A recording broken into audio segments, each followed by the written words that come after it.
Die Hard has John McClane against Hans Gruber and his terrorists. Now, just because I'm reviewing this movie in December does not mean it's a Christmas movie. In fact, this movie came out on July 15th, 1988. It could not be further from December or from Christmas time.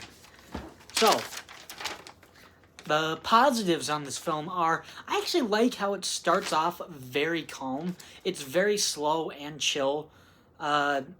Then 25 minutes in, it just gets insane and deadly, so it's very unexpected when it goes from a calm intro going into the building to an all-out shootout after 25-30 minutes.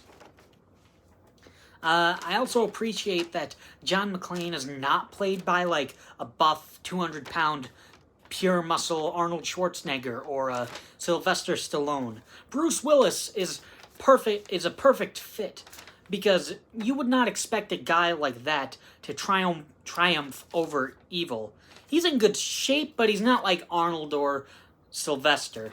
So he's a pretty good fit. He's a really good fit for the movie. So it actually really works. So it kind of keeps up that suspense of, like, can he defeat all these terrorists or not? So there's some mystery there, some drama, some suspense of if he'll save the day or not.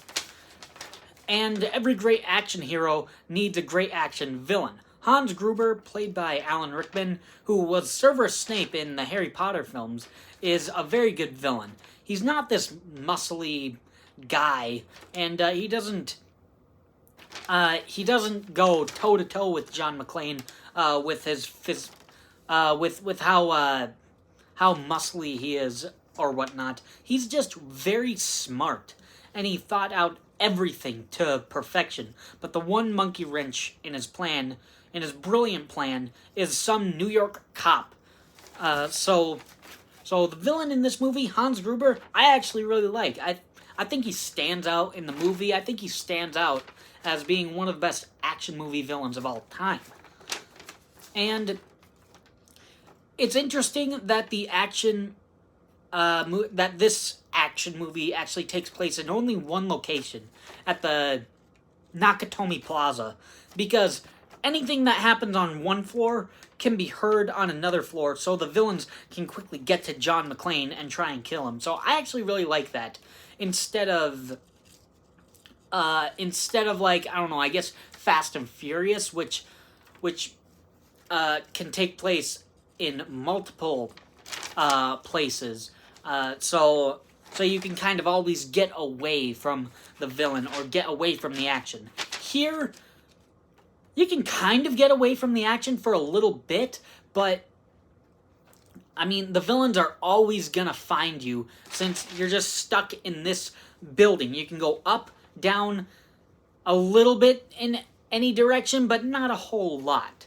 So I actually really like that. Now, that's it for positives. On to the negatives. I only have two. They're very small.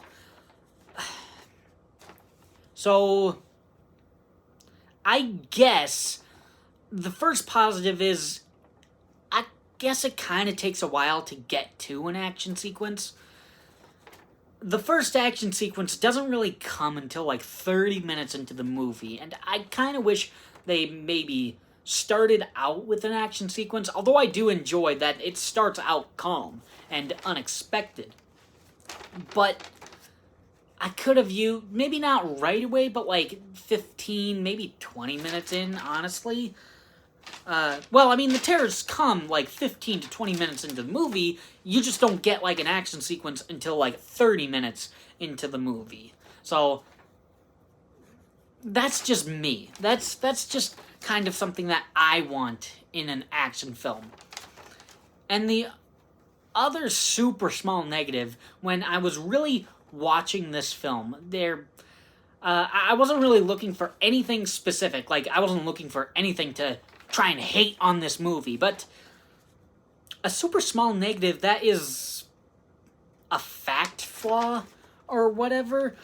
Something where it's like, that's not exactly realistic, is when John uses the hose and jumps off the building, and the whole roof explodes.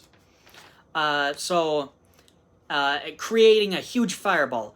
The hose, I think, should have burned. I think it should have burned through. I think the fire, that heat, and that intensity should have burned the firefighter hose. I looked it up, and those types of hoses that have not been used for a while can actually be burned, since they are made of cotton and rubber. So John McClane should be dead from that, so movie's totally ruined.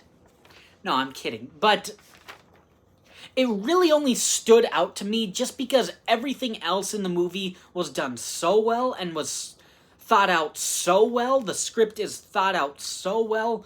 Like, every piece of little detail in the movie comes back by the end of the movie. So it's like they thought out a lot of stuff, thought out basically every single moment except for that one moment. And that kind of stands out as a negative. Doesn't ruin the movie, it's just something that stands out. But that's honestly the only things I have for negatives. In the end, I do enjoy this movie. However, it's not one of my favorite films of all time. I don't know if it will ever be one of my favorite movies of all time. I'm just not really that big into the action genre.